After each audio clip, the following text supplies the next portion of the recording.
What's up YouTube, Sierra here with DIY Dwight, and I have another post-op update for you. So today is officially 6 weeks post-op. I know my last video was about a month post-op, but last weekend was actually my birthday, so I did not make another video, but nothing really changed between then and now. Today I had my post-op appointment, and I talked to my doctor about how I'm doing. My hip is looking great, and I've been doing some exercises at PT that are supposed to help stabilize my innominate rotation, my upslip, and my sacrum. And he's asked now that we progress to stretching. I'm very, very tight. I'll show you guys pictures right here. This is my non-surgical leg, and you can see how far I can actually stretch that down towards the ground. And then this is my surgical leg. Look how high my knee is. My knee is up in the air.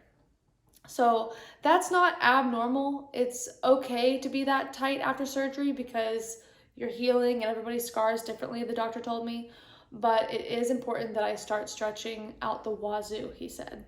So I started today, but I have a PT appointment tomorrow. So I wanted to make sure that I don't stretch too much before I talk with them and make sure that I'm stretching properly. But as soon as I figure that out, I can assure you that the next couple of weeks are going to be heavy, heavy stretching.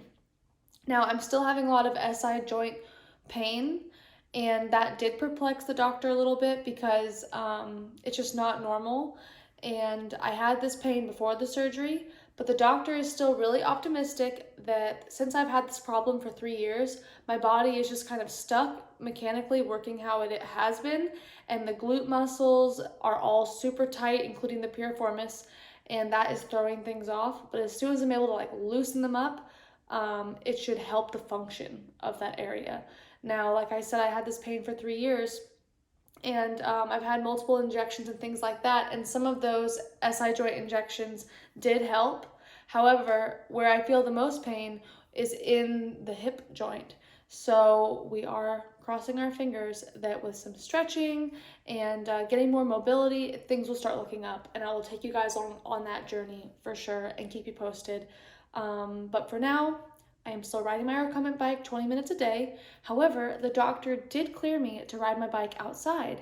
He said as long as it's not hilly, here in Texas, it's still very warm outside. We're having 60-degree days, which is perfect. And so I just really love, after being so cooped up in bed for 6 weeks, that I can go outside and ride my bike. So I did that today on my lunch break and rode for 20 minutes on some flat surface, and it felt great. And I still have some PT exercises that I'm still doing every day, and now I'm excited to incorporate those stretches. For PT exercises right now, I am doing pelvic clocks in every direction, 30 of them, 1 set each day. I'm doing bent knee fallouts, 2 sets of 15 on each side, once a day.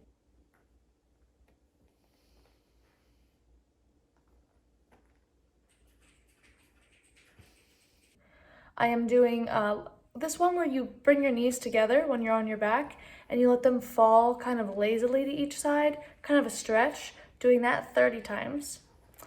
And then I am also doing bridges, just about 10 of those each day.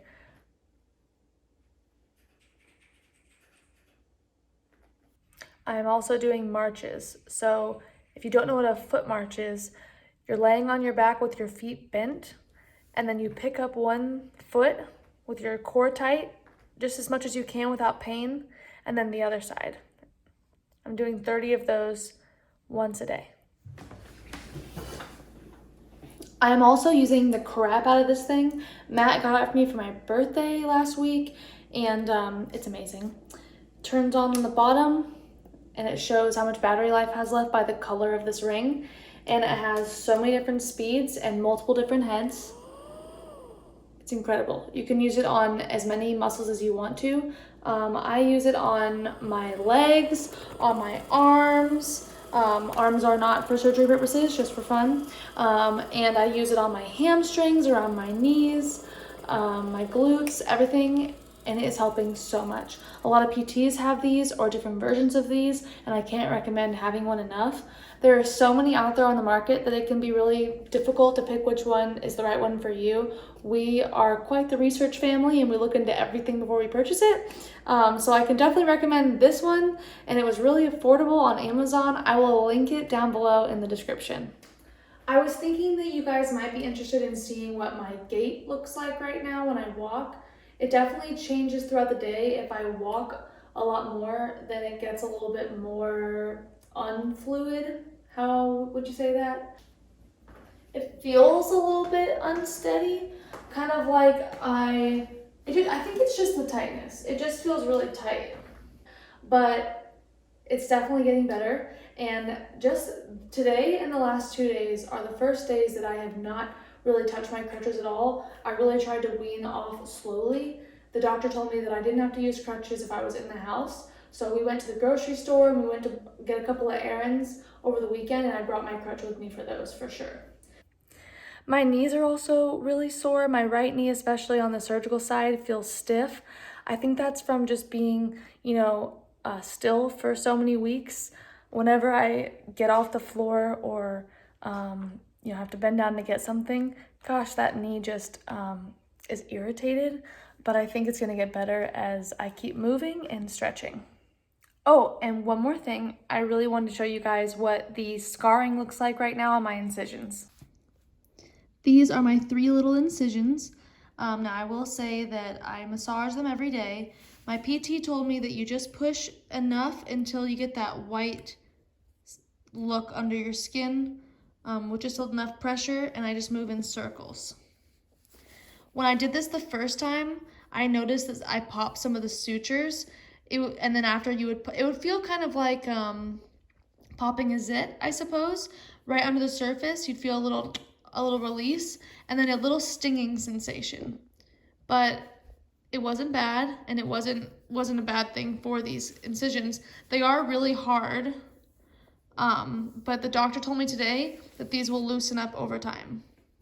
Like I always say, this is just my experience. None of this should be taken to heart as medical advice. And if you guys are going through this surgery, or you're thinking about having it, or you have piriformis area, sciatic pain, or sacrum pain, SI joint pain, drop me a comment and let me know if you have any questions. I am more than happy to share with you my experience and what I've learned along the way. I have been dealing with this for about 3 years, and I have tried everything under the sun to figure out what is going on.